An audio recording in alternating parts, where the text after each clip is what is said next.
Michael Thompson stared at the invoice, his hands trembling with anger. $450 for driveway usage fees, for his own property. It was absurd, insulting even. He had bought this house with every penny he had saved, a safe haven for his daughter Emily, a place where they could finally be at peace. But that peace was shattered the moment he saw Karen Whitmore's signature at the bottom of the notice. Karen, the president of the Willow Creek HOA, was known for her iron grip on the neighborhood, her fake smiles hiding the malice underneath. She didn't just enforce the rules, she bent them, twisted them, until they served her and no one else. She claimed the driveway was common area, that he owed her for using what was rightfully his. And if he didn't pay, she threatened legal action, even a lien on his house. Michael confronted her, expecting reason, maybe even an apology. Instead, she looked at him with that smug, condescending grin and said, "In Willow Creek, I make the rules." Those words echoed in his mind, fueling his resolve. She was so sure of her power. Michael Thompson never imagined that moving into his dream home in the serene neighborhood of Willow Creek would come with nightmares. As a dedicated software engineer and a single father, he cherished every moment spent with his teenage daughter Emily. Their driveway, shaded by an ancient oak tree, was more than just a space for parking. It was a playground for Emily's rollerblading adventures and a quiet spot where Michael could sip his morning coffee, watching his daughter laugh and spin under the dappled sunlight. It was his sanctuary, a place that felt undeniably his. One evening, as the sun dipped below the horizon and the air grew crisp, Michael approached his front door and noticed a piece of paper flapping in the breeze. Taped haphazardly, it looked official. He felt a pang of worry as he peeled it off and read the bold letters at the top. Notice of violation. Willow Creek Homeowners Association. His heart sank. He hadn't even lived here 6 months, and already trouble was knocking. His eyes darted down the page, and his brow furrowed in disbelief. Dear Mr. Thompson, it has come to our attention that you are using the driveway in front of your property for parking and other activities. As per the community guidelines, this space is deemed common area and incurs a monthly fee of $150. Failure to comply will result in further penalties, including towing and legal action. Sincerely, Karen Whitmore, president of Willow Creek HOA. Michael's jaw tightened, his fingers crumpling the paper's edge. A fee? For using his own driveway? He knew for a fact that the driveway was included in his property line. He'd checked the deed meticulously before buying the house. He could still remember the joy of closing the deal, knowing he was securing a safe, happy home for Emily. He stormed to the mailbox, his pulse quickening, and found another envelope bearing the HOA's logo. Inside was an invoice demanding $450 for 3 months of driveway usage fees. The absurdity of it stung like a slap to the face.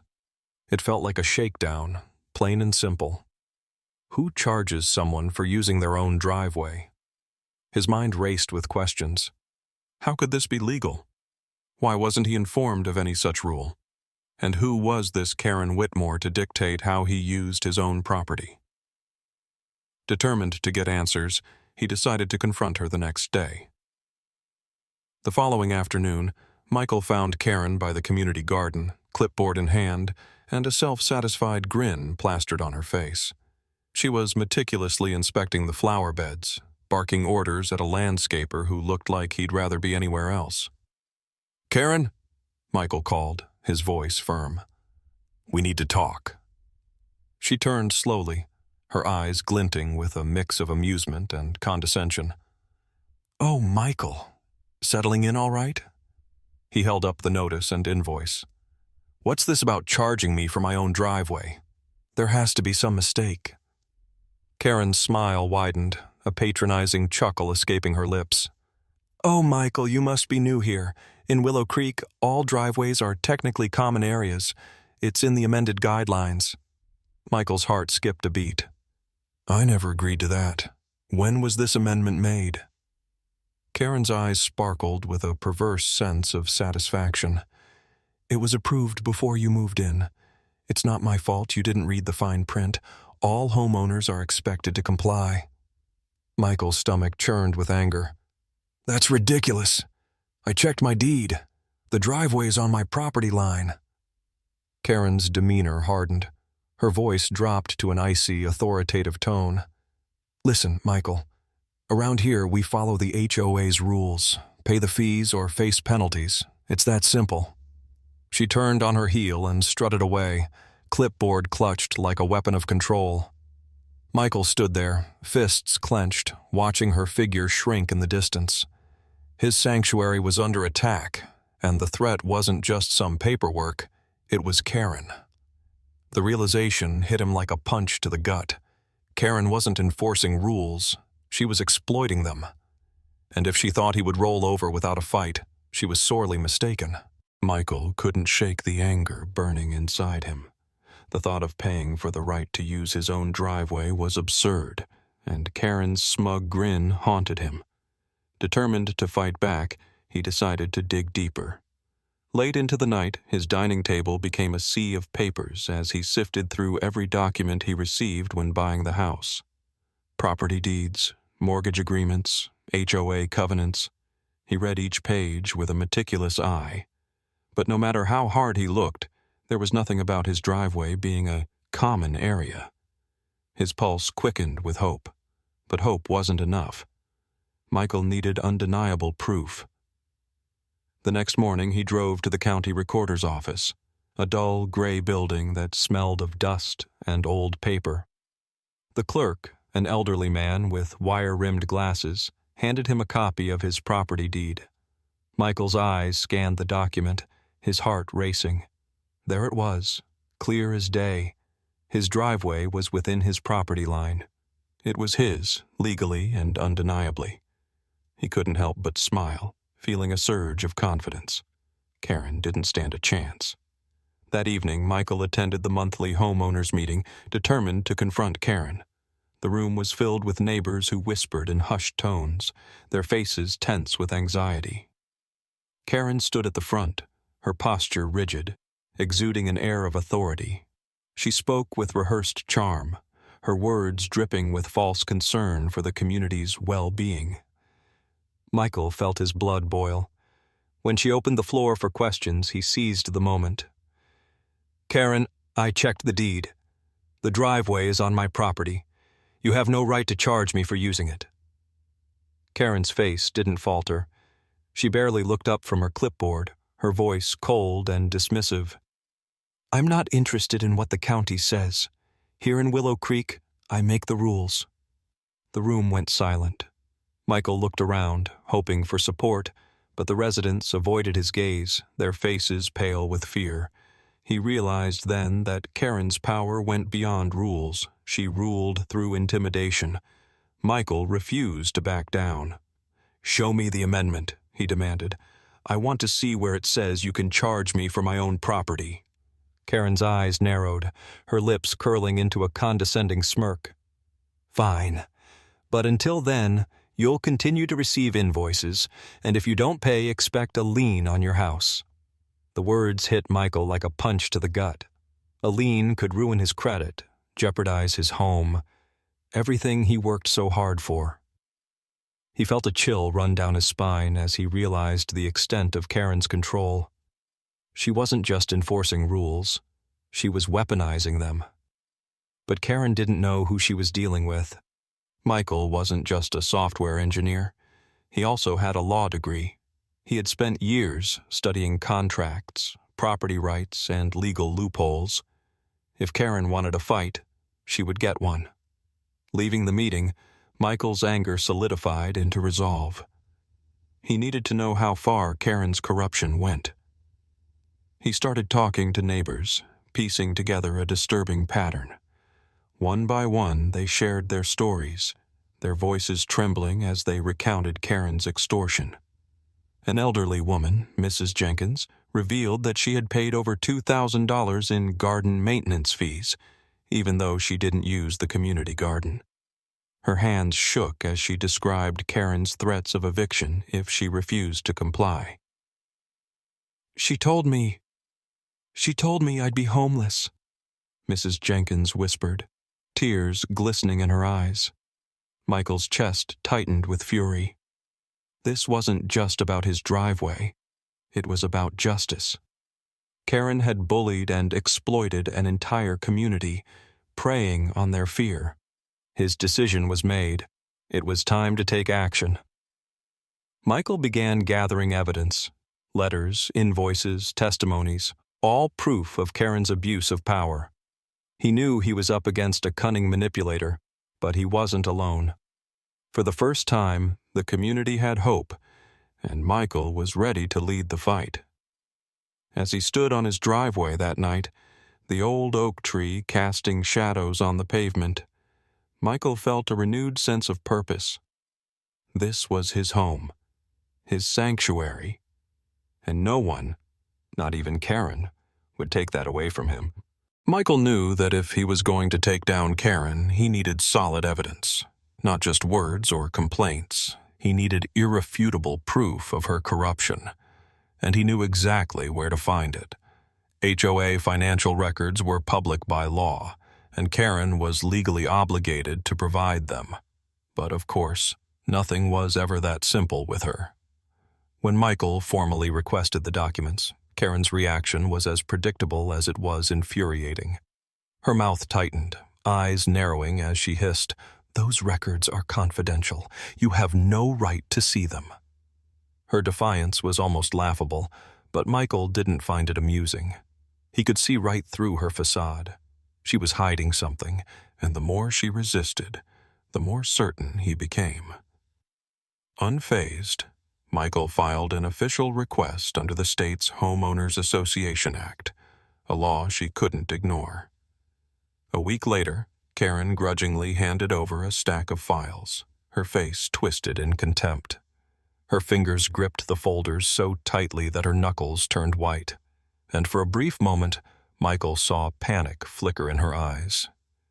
"You're wasting your time," she sneered. "Everything's in order." But Michael knew better. He could smell the fear behind her bravado. That night, his dining room transformed into a makeshift investigation headquarters. Papers were scattered across the table, highlighted notes littered the floor, and his laptop hummed with spreadsheets. Michael pored over every page, his eyes burning from hours of reading under the dim glow of the kitchen lamp. The numbers didn't add up. Expenses were inflated, funds were misallocated, and mysterious administrative fees were funneled into an account that didn't belong to the HOA. Michael's heart raced as the truth came into focus. Karen was siphoning money from the community. The driveway usage fees were just the latest in a long list of scams. She had been charging residents for non-existent services, creating bogus penalties and pocketing the cash. Michael could hardly believe the extent of her greed. This wasn't just corruption. It was theft, plain and simple. He knew he had enough evidence to expose her, but Karen was cunning. He needed to be strategic, precise, and above all, careful. One wrong move, and she'd destroy the evidence, leaving him with nothing. Michael needed an ally, someone who could outsmart Karen and navigate the legal minefield ahead. That's when he called Sarah Nguyen. They met in law school, and she was a fierce litigator known for dismantling corrupt organizations. If anyone could help him bring Karen down, it was Sarah.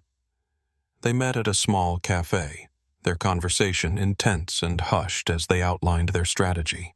Together, they built an airtight case. Sarah dug deeper into the financial records, uncovering hidden accounts and transactions traced back to Karen's personal bank. They gathered testimonies from neighbors, each more heartbreaking than the last, stories of extortion, threats, and financial ruin. But the real smoking gun came when Sarah found emails Karen had carelessly sent from her HOA account. In them, she bragged about her schemes, even mocking the residents as too dumb to read the fine print. Michael's hands shook with anger as he read the words. Karen's cruelty was worse than he'd imagined. They had everything they needed. The evidence was overwhelming: financial discrepancies, testimonies, and Karen's own arrogant confessions. But Michael knew better than to confront her directly.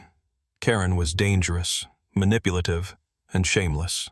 She wouldn't hesitate to retaliate if she felt cornered. They had to be smart. One calculated move to topple her empire of lies. The trap was set.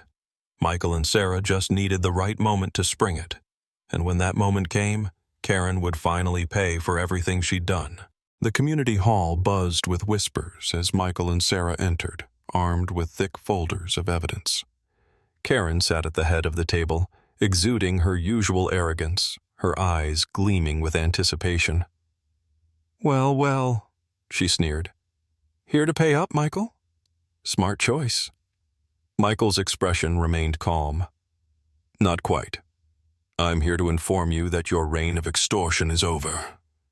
He handed her a manila envelope, his confidence unshaken. Karen's face paled as she flipped through the pages, her hands trembling. Michael's voice was steady, unwavering. "You've been charging illegal fees, falsifying documents, and stealing from the community. And I have all the proof right here." Gasps filled the room. Sarah stepped forward, her voice firm. "Under state law, your actions constitute fraud, embezzlement, and abuse of power. You'll be facing civil and criminal charges." Karen's composure crumbled. You can't do this." "Oh, I can. And I did," Michael replied. "I'm a lawyer, Karen. You messed with the wrong person." Security escorted Karen out of the room, her power shattered. The board voted unanimously to remove her from office, and an audit was ordered to restore the stolen funds. Weeks later, Michael received a letter from the new HOA board with a full refund for every cent Karen had wrongfully taken. Neighbors approached him with gratitude, relieved that her tyranny was finally over. Standing on his driveway, Michael watched Emily rollerblade under the old oak tree, her laughter echoing through the air. The driveway was his, not just on paper, but in every sense of the word. Karen learned the hard way: no one is above the law, especially not on a lawyer's driveway.